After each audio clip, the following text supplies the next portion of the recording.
September 12th, 2 a.m. Rain's been coming down for days and the river's rising, sirens call, gotta get out of town. A friend and his wife, his old guitar, they grabbed what they could and threw it in the car. The road's washing out up the canyon. It's a state of mind to help those that you love. Seeing all that river ripped apart, push came to shove, time is running out. Run,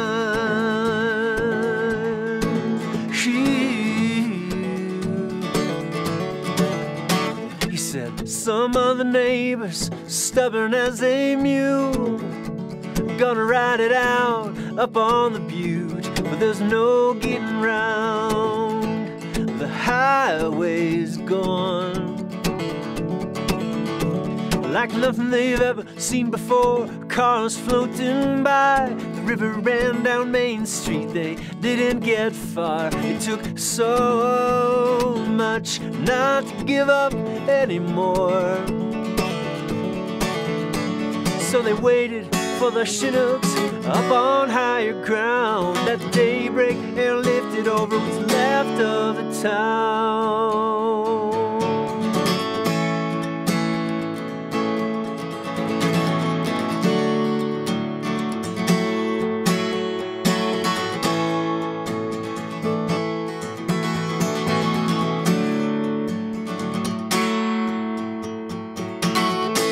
So helpless on the outside looking in, like watching a surgeon recklessly cutting in to someone you love.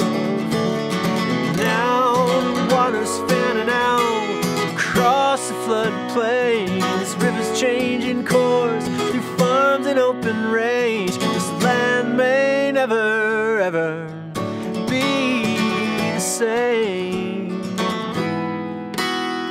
Sister and brother, we won't lift on one another, whatever it takes to rise once again. Rise, rise, rise.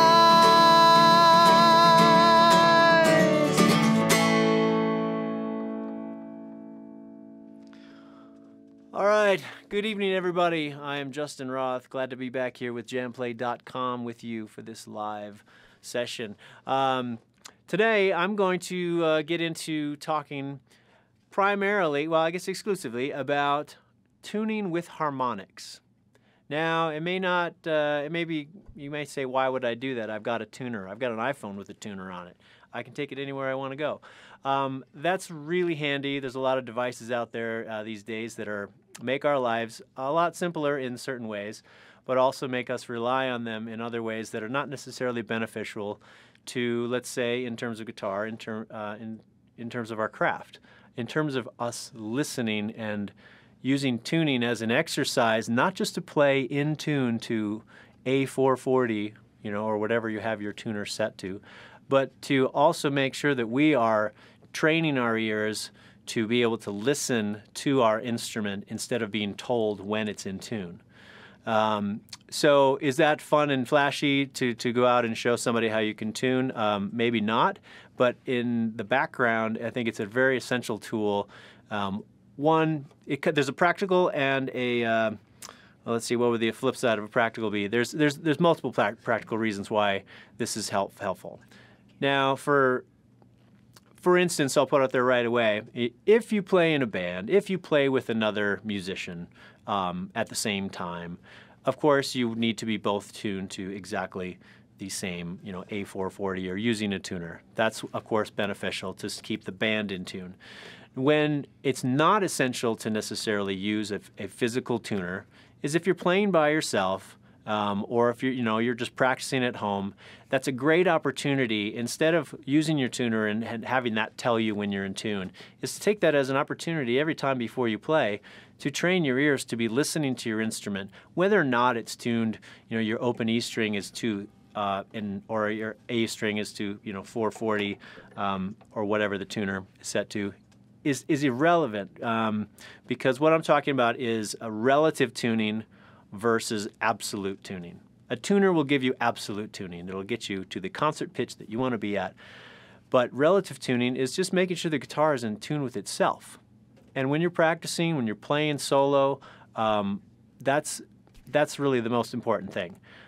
Plus, you get the benefit of getting an exercise of training your ears to be listening to your instrument. And the way, of course, when we first learn guitar, we learn how to tune our guitar.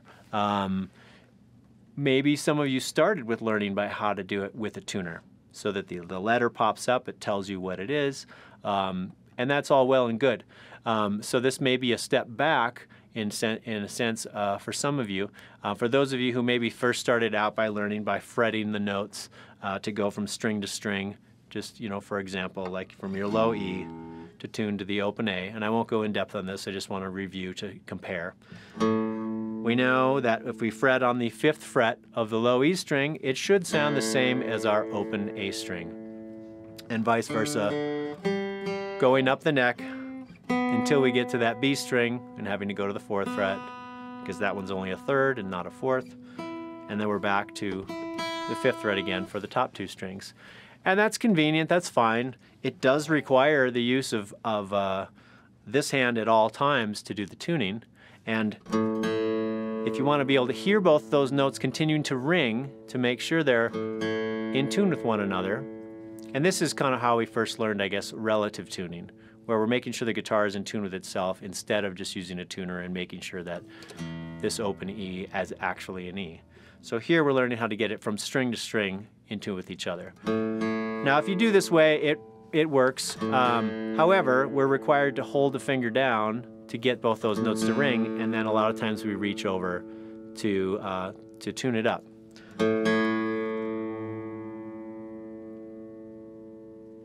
And that's fine. So you could say, well, why would I do it any differently? There is tuning with harmonics, and I'm going to demonstrate all the different places to get the harmonics if you're not familiar with that in just a second. Tuning with harmonics, one, it gets us hands-free. We get to play the notes and they continue to ring. They're also in a higher register, so there's not as much low-end information. So we start to hear kind of the wavering between 2 notes that are slightly out of tune, which when you play those 2 back to back, and I will do that in a minute, you kind of hear how they're out of tune. This is part of the ear training exercise, to listen for that. And the closer they get into tune, the less wavering there is, and pretty soon they're unison and there's no wavering at all. So tuning with harmonics is a really convenient way to do that. One, because the note rings out without having to do anything, and I'm just going to demonstrate first and then I'll explain in a minute. So here I played the 5th fret harmonic on the low E string and the 7th fret harmonic on the A string. I'm going to tune it out and tune it. So there, it's like the notes are ringing and I'm able to listen for the wavering and figure out which one I need to adjust. So let me back up now and just demonstrate for those of you where harmonics are maybe kind of a newer thing, or it's something you've struggled with in getting to articulate them to get them to ring out well. I just want to do a quick review on that. And then I'm going to show you where the convenient locations or the best locations to check harmonics from string to string to make sure that they are in tune with one another. And it's the easiest place to get the notes, the quickest way to get to move on up the neck, or not up the neck, but up the strings to get to the high E string and get everything in tune with one another, and then how to fine tune from there. So in general, the first harmonic maybe that we discover or that we're shown is the 12th fret harmonic, which is the note is 1 octave higher than that open string. So starting with the low E string, there's our low E, the 12th fret harmonic. And when I play the harmonic, I don't mean I'm not right over the middle of the fret where I'd put my finger. because that's where our finger is going to rest. But the harmonic, or the fret itself, is going to come from, or the harmonic itself is going to come from the fret, the metal fret that's right in front of that fret, or right in front of where our finger would be. So that's the place where you just rest your finger on the top, barely touching the string. And you have two options. You can, if you're touching it lightly enough, you can play the note and leave your finger there and it continues to ring. However, you'll get a longer sustain, and you get your two hands free if you play the note and then lift your finger off, and it will continue to ring. So that is the octave. And going up the neck, then we've got the A, the D string, G, B, and the E. So those ring pretty clearly, and of all the harmonics that you can get on different frets, the 12th fret is the one that rings the easiest and usually the longest, because it is only one octave up from the note of the open string. So it kind of resonates with the guitar in the range that the guitar is used to resonating at. As we start to explore over other frets, we add like an additional octave or a fifth above the note of the open string, so the notes are getting higher and higher. So it is a little bit less harmonic information to get the guitar to ring, which is why sometimes it's harder to get those notes to articulate. But so if we know that the 12th fret is one octave up from the open string, that's the first place. If we want to go 2 octaves up from the open string, we would go to the harmonic above the 5th fret. And again, as review, not on the fret where I would put my finger if I was going to play that note. It's on the metal fret that's right in front of there. So now this open low E, that harmonic there is 2 octaves up. So that low E, we go 1 octave up, 2 octaves up. So not only is this tuning stuff going to help, or the harmonics going to help with your tuning, but it is also a really fun thing to add into your songs, whether you play in standard tuning or alter tunings. There's a whole world of possibilities of things that you can do with harmonics. So this is just kind of like a practical application for it. And then once you know how to articulate these notes on these different frets, then you get to start using them in creative and artistic ways to add to your songs. So let's just go up the strings from the low E. On the 5th fret, there's 2 octaves up. On the A string, and again, just to compare, 1 octave up would be here on the 12th fret, and another octave up on the 5th. On the D string, 1 octave up on the 12th fret, 2 octaves up on the 5th fret. Oops, wrong string. G string, 1 octave on the 12th fret, 2 octaves on the 5th fret. Same on the B, and same on the high E. So now we're starting to get high, and then the thinner the string and the higher the note that we're starting to generate, the harder you may have to not work, in the sense that you don't press harder, you don't have to do anything like that to get the note to articulate better, but it is a little trickier to snap the string just right and have your finger touching lightly enough to get that note to ring and get your finger off so that it continues to ring. So there we have 1 octave, 2 octaves. Now we have a few more places that we can get harmonics. If we go to the 7th fret, it's going to give us a note that is 1 octave plus a 5th above our open string. Whether or not we need to know what that note is, don't worry about the theory of that. It's just understanding relative to where things are at. Is that if we fretted the 7th fret, that is a 5th. That note is a 5th above our low E. 1, 2, 3, 4, 5. That's the 5th of our above the low E, a B note. So the harmonic above that one is basically an octave above what that fretted note would be. Or we can think of it, it is a fifth plus an octave above the open low string. So to demonstrate, if I go play the fifth and do an octave above that, that note, that's a B note on the 9th fret of the D string. It's the same as the 7th fret harmonic on the low E string. So that's where that note is coming from, and that's going to apply all the way up the neck. So a fifth plus an octave above the low E is a B. A fifth plus an octave above the A is an E. A fifth plus an octave above the D is an A. I'm sorry, is a. So I said that wrong. On the A string, a fifth plus an octave above the A string is going to be an E note.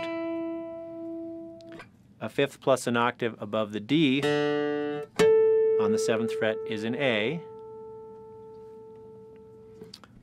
And a fifth plus an octave above the G note is a D. Whether or not you know what the note is, that's not the point at this point. I'm just demonstrating just so you know where these notes are coming from. A fifth plus an octave above a B note will be an F sharp. And a fifth plus an octave above this E again will be a B. Same as this high fretted B note. So there we have 1 octave, 2 octaves. This is somewhere in between. It's an octave plus only a fifth. So there we've got a couple different, well, 2 different intervals in different ranges. That's not the end. We have a couple more places that we can get notes from, and these ones get harder and harder to play. So in how they relate to using harmonics to tune your guitar, these last 2 come into less, you use them far less, if at all. It's more like knowing how to articulate them, and you may use them creatively when you're playing guitar, but just so you know where they are. So if we just demonstrated a fifth plus 1 octave on the 7th fret, now there's a place that we can get a fifth plus 2 octaves up above, and that is over the fret of the harmonic on the 3rd fret. And again, as a review, not up on the part of the fret where I'd put my finger to play the note. It would be above the metal fret right in front of it. So this is, again, gets harder and harder to hear.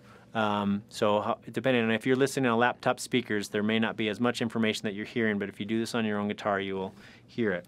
And so that note is an octave above that note. So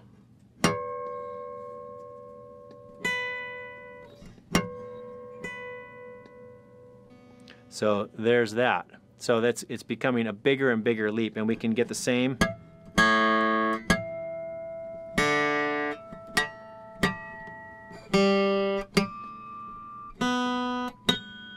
It's getting really high. And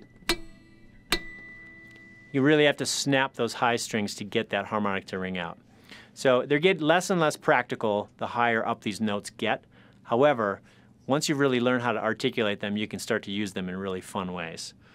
There's one other place, actually 2 places that do the same note, just to demonstrate this as another one, and then we're going to get into how to tune your guitar using these harmonics. So we've done octaves, we've done a fifth plus an octave or 2. Now we can play the 3rd note, the major 3rd. This will apply to each of the strings. It'll be a major 3rd higher than the open string.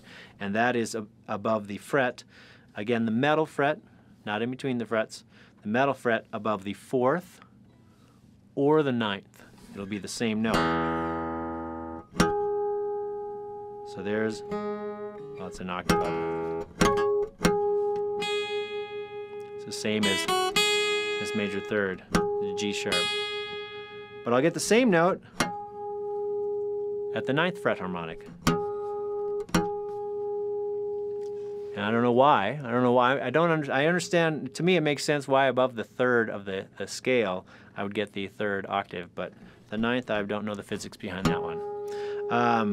So the same will be on the A string. This will be a C sharp note plus 2 octaves. And the D will be, we'll get an F sharp. G will get a B. B will get a D sharp. And then it will get a very high G sharp. Same.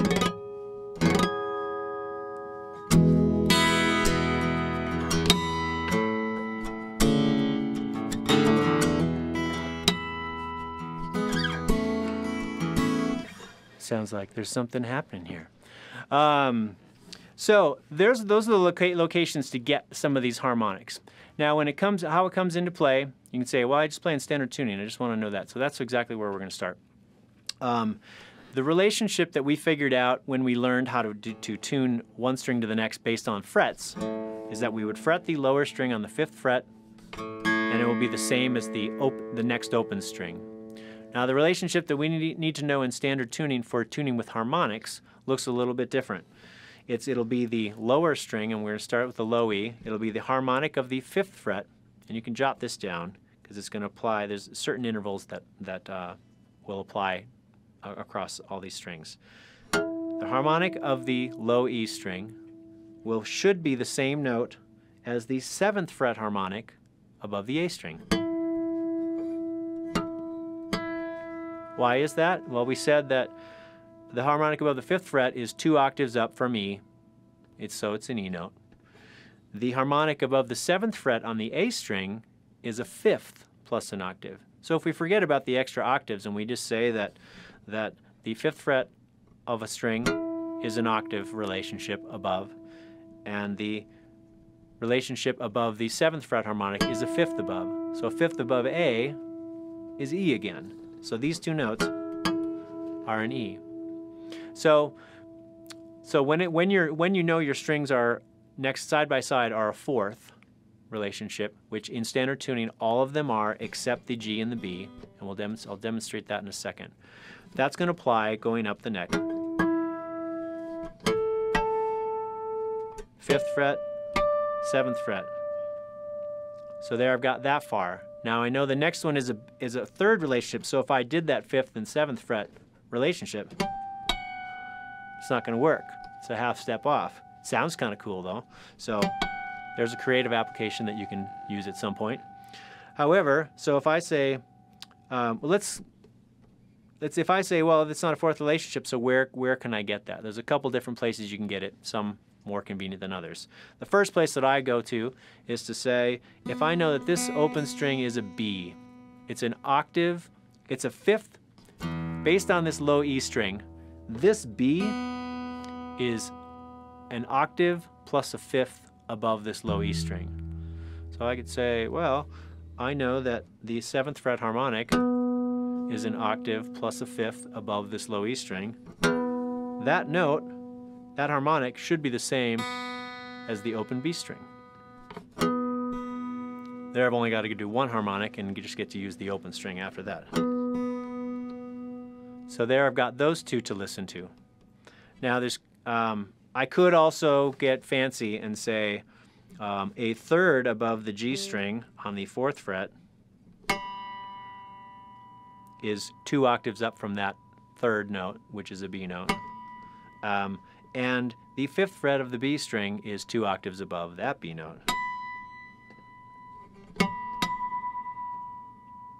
Those two notes will work as well. However, they don't ring as clearly as those. So I recommend using that one. You get it just a lot easier to get. So now when I go back to tuning the B to the E string, the 1st and 2nd string, I could go back to that 5th and 7th fret harmonic relationship. 5th fret of the B string to the 7th fret of the E string, which works just fine. Or I could also do the same thing that I did with this low B with the open E, is this 7th fret harmonic above the A string is a 5th plus an octave, which is an E note, which is the same as our open 1st string. So now I've been able to tune. Go like that and listen, let it ring. Let those ring. Now when I get to the B string, I'll switch to this. And the high E. So there we go. So now I've got access to getting all the notes to ring out and figure out whether or not they're in tune. Now, the ear training part is, how do I know whether it's in tune or not? I mean, sometimes it's far enough out. Let's just say that we right away, that doesn't sound in tune. So let's figure out what to do. Now in relative tuning, again, we're just trying to get the guitar to be in tune with itself. We're not trying to make sure that our low E is at, you know, as a tuner would the frequency that a tuner tune-to-tune A440 would say that it's at an E. If I know that I'm close and I'm just going to be practicing, it doesn't matter. I know that nobody tuned this thing way up, 2 hold steps, and that my guitar is totally out of whack. If I trust that this low E is relatively close, again, the word relative, I know that I can start there. So if I hear that 2nd note is flat, the other thing I'm going to listen for, not only is it this one obviously flat, there's also, and this, I don't know how much of this is going to come across on your speakers, so this is going to be something that I encourage you to do at home with your guitar, to listen to the sound waves when after you play the 2 notes that are out of tune. They kind of sound like they're clashing, like they're going whoa, whoa, whoa, whoa, whoa, whoa, whoa, whoa, whoa, whoa. And as I start to tune, I want you to listen, hoping that you can hear it. If you're on headphones, maybe you'll hear more. As I start to tune it closer, the whoa, whoa, whoa, whoa, whoa, warbly sound will start to slow down, and eventually, once it's perfectly in tune, it'll stop altogether. And that's when we know that we've arrived at nirvana of tune, being in tune. Not that Nirvana probably had their guitars completely in tune, because that would have been totally not cool. So let's listen to that. I'm just going to tune this one up.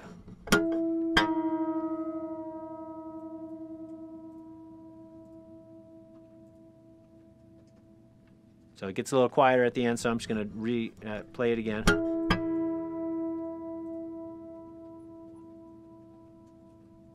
So there, now the whoa, whoa, whoa, whoa, whoa has gone away.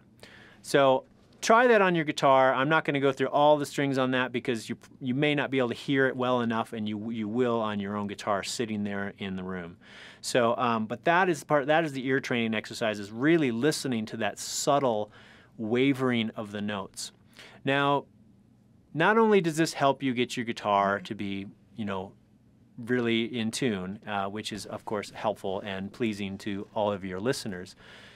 It's an ear training exercise, yes. For tuning guitar, yes. Does it help you in any other way? Yes. Any ear training exercise that you do, whether it's for tuning your guitar or something else, is going to help you in listening. Whether it's your part or hearing somebody else who's out of tune, or if you sing and play guitar, over time it is going to help your singing intonation, because you're training your ear to be able to listen to the relationship of notes and how they work or don't work with one another. So this tuning exercise, as opposed to tuning with a tuner, is something that benefits you far beyond just getting your guitar in tune. And it's kind of a cumulative effect. The more that you do this, it's just the more you're listening on the finer and finer level. That's calling it fine tuning, I guess. And a lot of times you'll also see people who will, tune with the frets, start there, and then maybe they'll fine tune with the harmonics just to make sure, because the harmonics will usually reveal subtle things that are slightly out of tune, more so than what you can hear when you're just playing the actual fundamental notes. So with the amount of time that we have left, I'm gonna demonstrate if you use altered tunings, or I'm not going to go into altered tunings here, but just to demonstrate, say you want to play drop D tuning. which is lowering your low E string down one whole step. And we'll just demonstrate that. There's of course a couple different ways. Instead of fretting it, we could just say, well, if I know I want to tune the low E down one whole step to D, I could say, well, it's going to be an octave below my open D string that I already have. So that's the place to start. And in all tuning, this is maybe more so when well, it applies to both, whether you're staying in standard tuning or altered tunings. I always recommend that if something's slightly out of tune, is to like tune it like flat, that you can tell it's obviously flat, and tune up to the note so that you're tightening the tension on the string to come up to the note instead of slowly creeping down to the note. Because chances are if you do that, as you start to play and apply some pressure to the string, it might slightly slip a little further out of tune. So here I'm going to go slightly flat and then tune it up.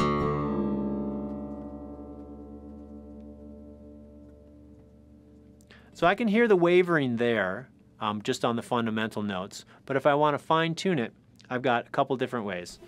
I could do the fretted version, where here, now that these two strings are not a fourth relationship anymore, they're a fifth, a D to an A. There's a fifth in between those. So if I want my fretted note on the low string to be the same as the next open string, I'm going to have to go up to the 7th fret. That way it works fine. Now if I want to do harmonics, and this'll vary depending on which tuning you're actually in. If you know that your low string relative to the next string up, that the relationship is a fifth, like this is, then our harmonics location to figure out if the notes are in tune would be the 7th fret of the lower string, should be the same as the 12th fret harmonic of the next string.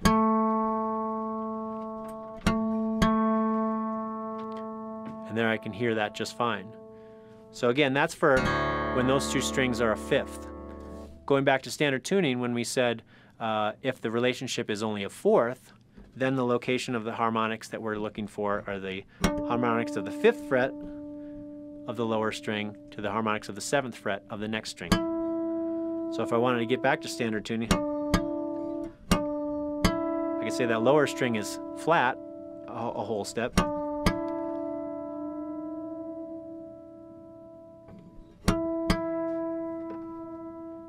And there I'm back to that fourth relationship, the E to A, or standard tuning. So depending on if you use different tunings, if you know, again, this is further deepens your understanding of not only ear training, but where the notes on your guitar, if you're dabbling with altered tunings, to not only just tune to what your tuner says, it's understanding like, oh, this string to this string is a fifth, this string to this string is a fourth. And learning that kind of background, or that little bit of theory that you can get by without knowing, but at the same time it can really help you the more that you do know. So I'm going to quickly get into DADGAD, and I'm going to play a little song for you as we're wrapping up on time, and then come back with a few more pointers. So if I'm going to go to DADGAD, the low E is going to go down a whole step. So a low D to the next string is that A, which is a fifth. So I'm going to want that 7th fret of the low string to be the same as the 12th fret of the A string. And in general, anytime you're tuning strings down, not only do I like to tune it flat and then tune up to the note, I usually also give a little pull on the string just to make sure there's not any slack or tension that's caught up behind the nut. So the next two strings I'm not changing from DADGAD, D-A-D. Our standard tuning was E-A-D, so these two are not changing, so I can just double check these. The 5th fret of the A to the 7th fret of the D. Just a little fine tuning, because as soon as you start to lower strings or tighten strings, the rest of your guitar kind of constricts in different ways and might pull certain things that were in tune before slightly out of tune. So DADGAD, D-A-D-G, which is same as it was in standard tuning. Now our DADGAD, G-A-D. This B string needs to go down to an A. I've got a couple ways. I can either say it's going to be an octave above this A string.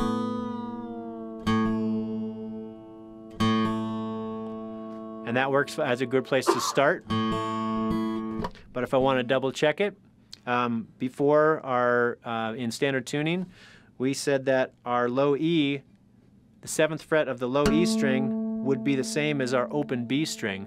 But now we've lowered the E and we've lowered the A, so this relationship will be the same. Because it's a 5th plus an octave.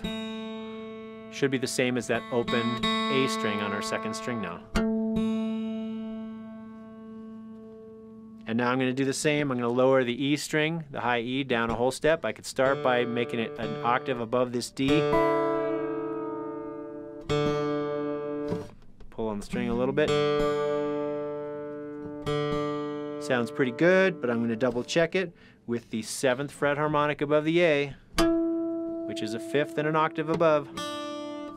Oh wait, no, I screwed up. Never mind, that's different because it's not a 5th above that anymore. That place I need to check it now. I can either go back to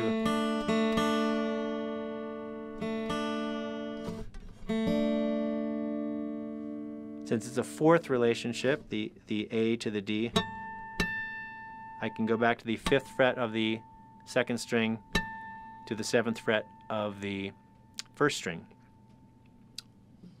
Or this is where, as the more we know where these notes are, what notes these harmonics are actually giving us.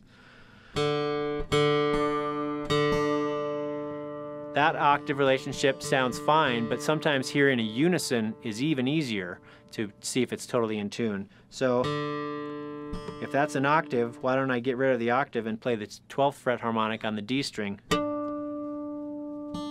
That way those two notes should be the same. So that one's slightly out. Of course, never just tune one time from low to high and then start your song, because things are shifting and you may discover that it was in tune 10 seconds ago, but every time we change the tension on the neck, things are moving a little bit. So this gets us there and then we fine tune again.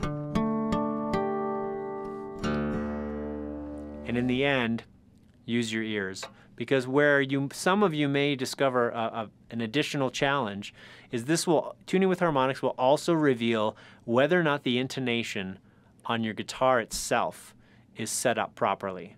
The way that you can just check that pretty quickly is check the 12th fret harmonic versus the 12th fret fretted note. Now those seem pretty close. On some guitars, some where the intonation is not set up properly, you will hear an obvious difference. And by obvious, I mean it may only be probably not more than a quarter tone, not a full half step, but it'll sound a little wonky when you hear them side by side.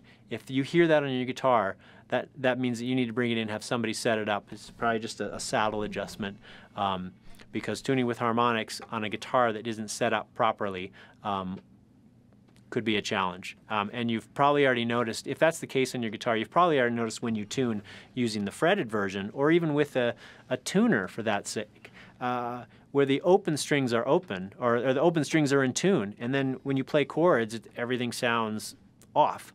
It's because the intonation of your guitar itself is not set up properly. It's not you. It's not you, it's me. It's not you, it's your guitar. So don't be hard on yourself if all your chords past the first position don't sound right. It's probably your guitar.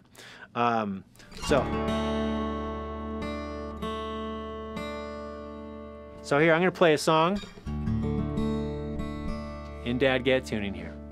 And it uses a little bit of harmonics. Here's where I'm starting to use some harmonics from time to time for artistic or creative uses. And I'm not tuning my guitar in the middle of the song necessarily. So you'll hear those. This is called Spaghetti Junction.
All right.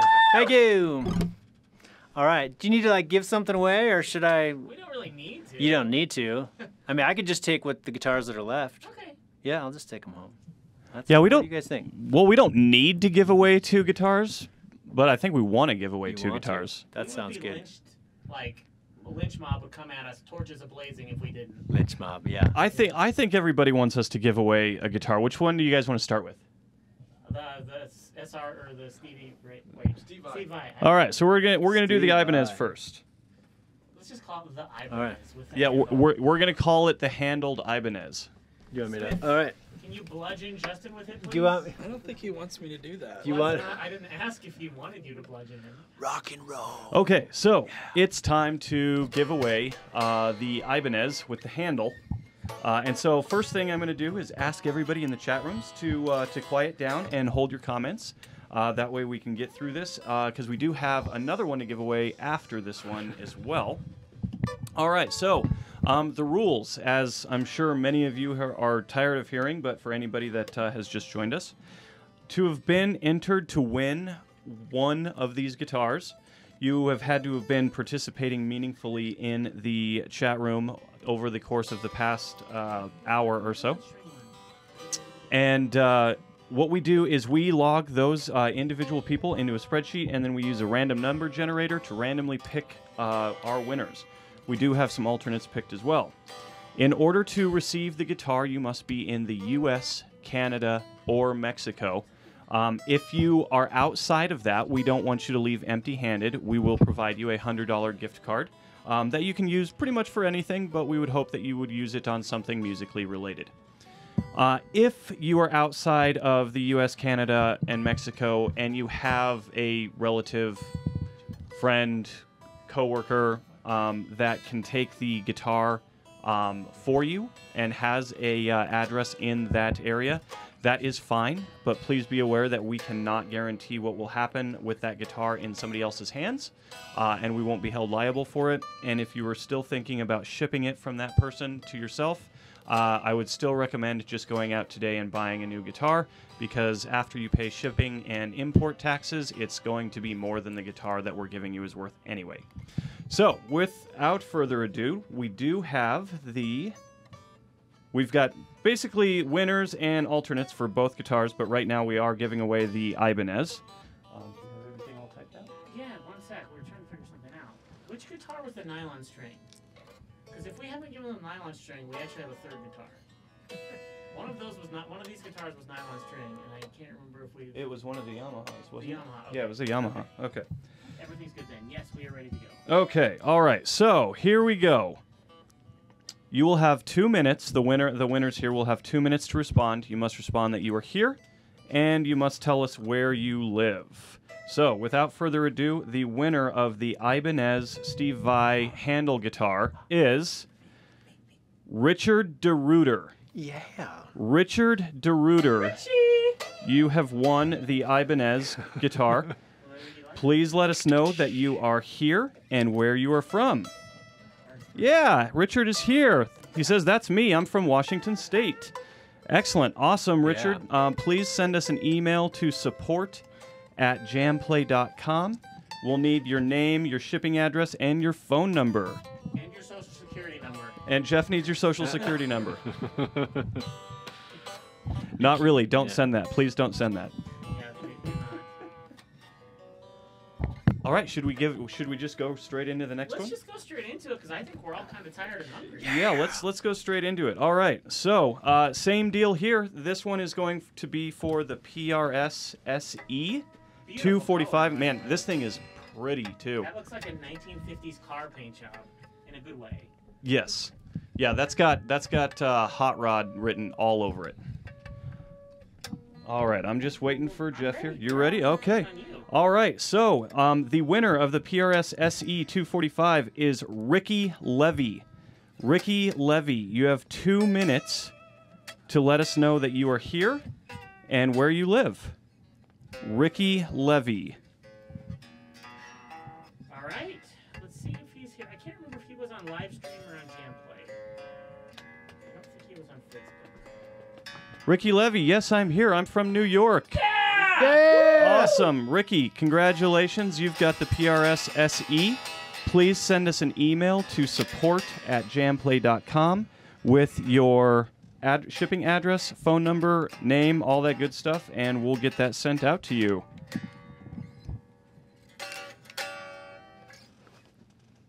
Sweet. Okay, we're getting towards the end here. Technically, we have 1 minute. Did you want to take a couple of the questions?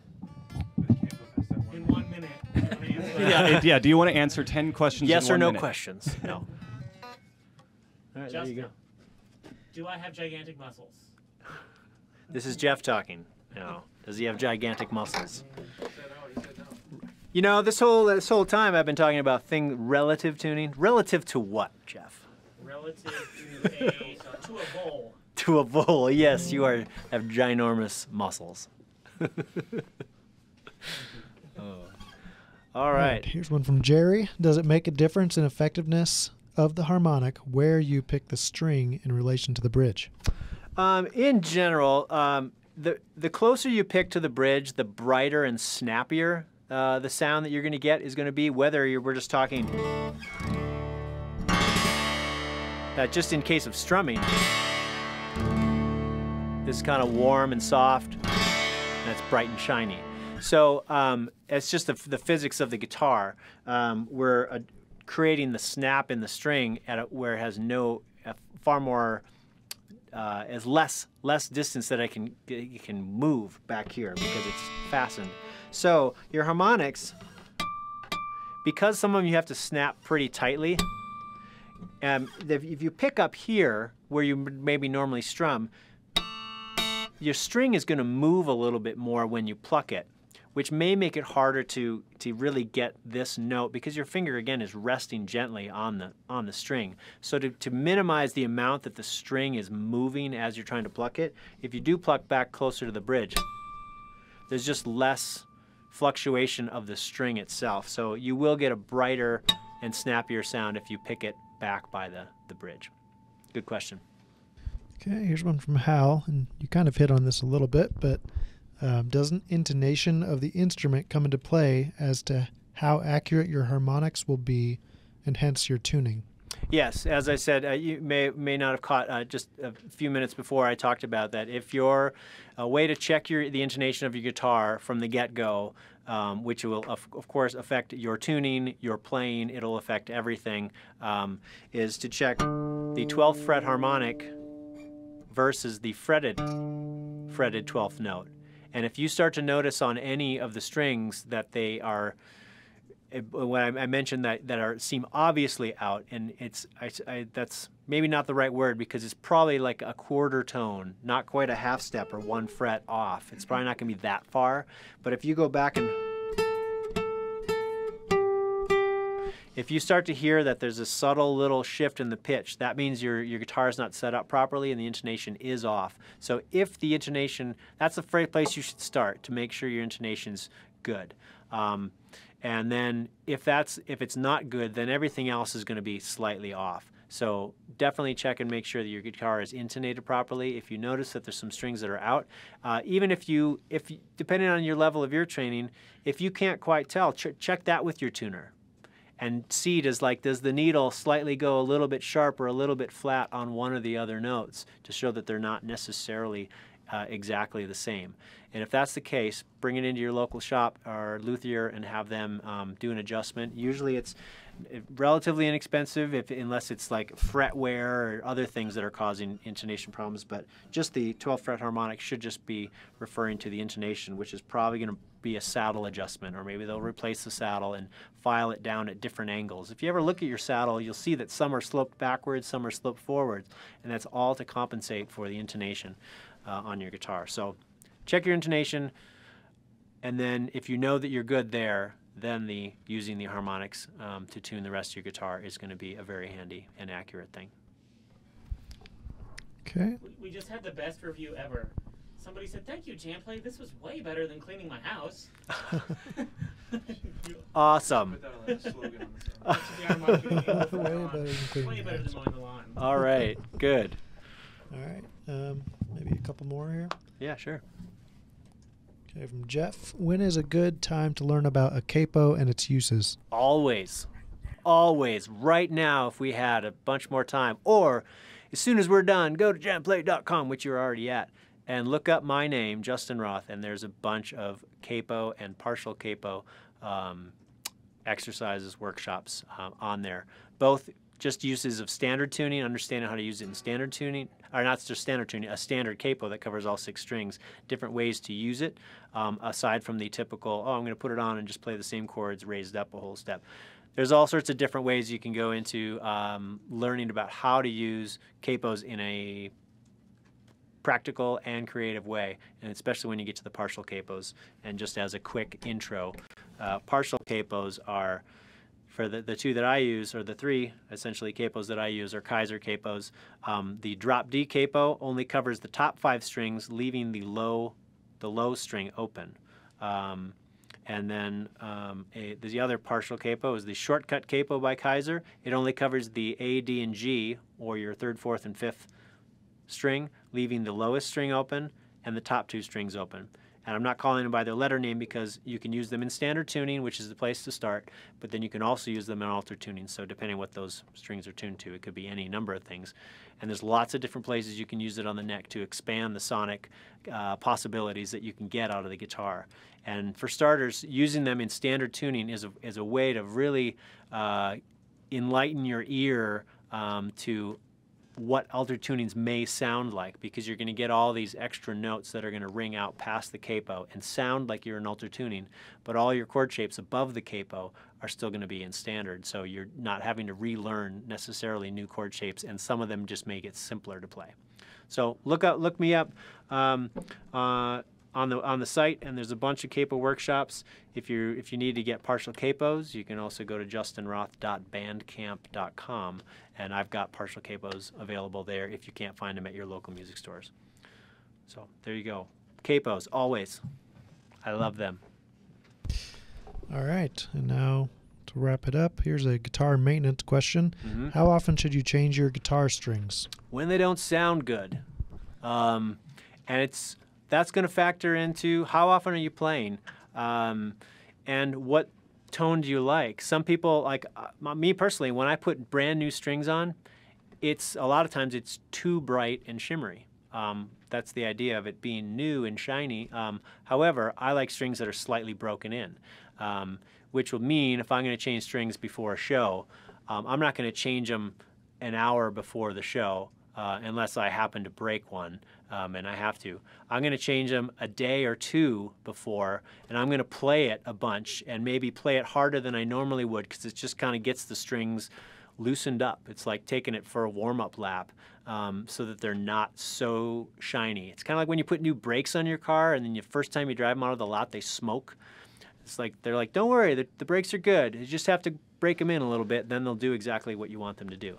So when to change your strings is subjective. When you break one, that's the one that you can't get around. You must change a string. If the tone of it, the older the strings are, the deader they get, meaning the less articulate they get, the less bright they get. Some people really like that sound, and I do too at times. Depends on your style of playing. And the reason that is your wound strings are these, metal coils with little gaps in between them, and the more you play them with dirt or just the oils on your finger, eventually those oils start to fill in all those gaps, and so the string is not responding in the same way as a new string would be. So there's no hard and fast rule of when you should change them. I saw in your question you asked yearly question mark. If you're not gigging and you don't need your guitar to be bright and crispy all the time, and you're totally satisfied with the sound that you're getting, just change them when you feel like you want to, that it's just not something's not feeling inspiring. And if it's been a year, chances are when you put new strings on, it's going to sound like a whole new instrument. And maybe you'll go, oh, that's way too bright. And then you're like, well, I just got to practice a lot, and so I can deaden the strings again. So there you go. Passing the microphone. The buck stops make here. sure- Okay, as Jeff would say, the buck does stop here. We're 10 minutes late, but that's okay. Had some great questions, some great instructors, some good performances. Hey, you guys, we really appreciate you guys spending the day with us. I know it's a Sunday on a holiday weekend, and that asking you guys to spend a day with us is asking a lot. We really enjoyed it, so really do appreciate you guys. Obviously, we're going to do more of these in the future. But anyway, to wrap things up, obviously the reason that we can do this is because of our sale. Right now is the July 4th summer sale. We do have our year membership, $50 off at $109.95. The year pro membership is $100 off at $199.95. There's some great stuff in there, you guys. You get download credits with everything right now. You get one bundle with the year. You get two bundles with the pro year. So check those out. We really do appreciate it. The sale will run from now until the 9th of July, so you've got some time to take advantage of that if you can't quite yet. Remember, if you do currently have a membership that you're in the middle of, we never overlap your time. If you do decide to take advantage, you will actually have this new time placed at the end of your current paid time. If you have any questions, if you guys want to check out the site first, if you're not a member yet, we can definitely provide some trials. Give us a call or give us an email. Our number is 877-999-4526, or you can catch us email-wise at support@jamplay.com. If you have any questions or need assistance with anything, please do let us know. Heartfelt thanks again, you guys. Really appreciate it. Hope everybody had a great time. And this is Jam Play Jason checking out.